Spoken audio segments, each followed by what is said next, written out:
welcome back to the Rants Alley. Today we're going to be talking about the Chicago Bulls. And man, they're a really fun team to watch. Personally, I've been loving them this season, especially because DeMar DeRozan, Zach LaVine, of course, you got that duo putting up 25 each, which is insane, by the way. Both of them were in MVP talks at least.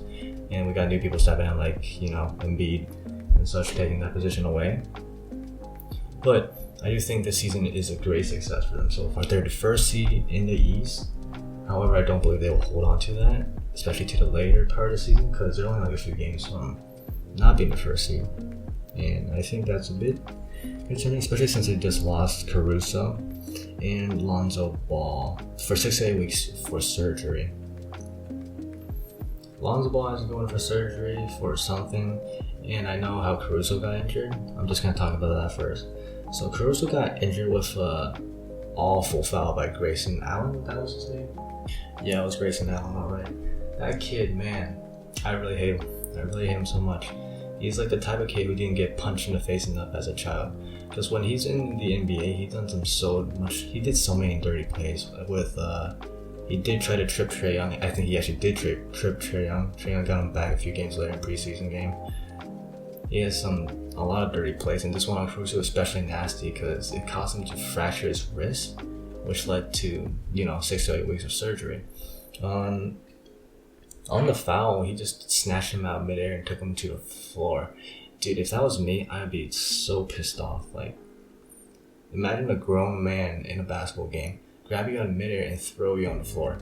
That is the start of a fight. But in the actual game, that didn't happen. They were just more concerned about Caruso's health because, well, of course, that's a main concern, especially if you're falling down from that height while accelerating to the basket and you get thrown down by a man. It could be a lot worse. Props to that man for even continuing to play with a fractured wrist. Jeez. Caruso's been insane this season, and without him, I do feel like the Chicago Bulls are gonna miss a lot of defense because with Lonzo Ball and Alex Caruso gone, where are your perimeter defenders? You don't have no perimeter defenders that can guard like the elite players like Donovan Mitchell or something from the perimeter. It'll be difficult for Chicago Bulls from here on out. But I do think their scoring is still going to be great. It's because, Zach LaVine and DeMar DeRozan just going to carry you with that at least. Because DeMar DeRozan, he had 2 back-to-back game winners. He's been insanely fun to watch this season. I said that before, but I'm going to say it again because I want to emphasize that fact. They've been one of the most fun teams, probably the funnest team besides the Bucks for me to personally watch. Because of DeMar DeRozan and Zach LaVine, those two are just so fun. And that also reminds me, DeMar DeRozan did get announced as an NBA All-Star starter for the Eastern Conference with Giannis Antetokounmpo, Joel Embiid, Trae Young. And the All-Star Western Conference will be Nikola Jokic, Andrew Wiggins, Stephen Curry, Ja Morant, with the captains being Kevin Durant and LeBron James, which was expected. I was really surprised when Andrew Wiggins made it as a starter. I didn't even think he'd be an All-Star this year, to be honest. Well, and back on track to the Chicago Bulls. So Zach LaVine this season has been averaging 24.9 points per game on 40% from 3 and about 50% from the field. And wow, impressive. Plus you're playing with DeMar DeRozan.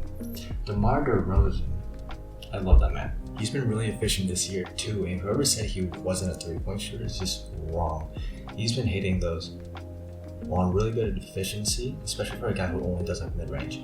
He's been hitting them at 35%, which I know is league average, but to me that's a big improvement from what he was. He was too shy to hit 3-pointers back in Toronto or even in San Antonio, but now, man, he got it. Yeah, this was a really good move by Chicago Bulls to bring him in this season. He dropped 41 points against a loss in Orlando. Orlando just felt like a better team that game, which was sad because DeMar dropped 41. Of course, when you drop 41, you expect your team to help you win with that because, people don't just drop 41 and then go on to lose that. But it's really sad because, we miss our defensive players, of course. Lonzo Ball, Caruso. And also, I forgot to mention Zach LaVine didn't play in that game, the second best player on the team. Arguably the best player on the team, actually. Well, he did come back the next game, though, against the Thunder on January 24th. Came out with 23 on 6 for 19 from the field and 3 for 10 from 3. But it was okay. Not the best comeback, but I'm still glad he can play and still play at a good level because 23 is still a really good amount of points. But for Zach LaVine, that's nothing. It's just Zach LaVine standards at that point. This duo has been insane. Love seeing it.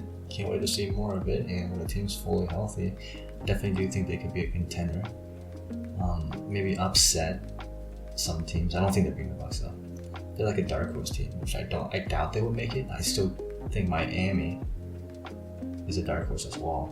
I think it's Bucks versus Nets in the semifinals or conference finals. Sorry.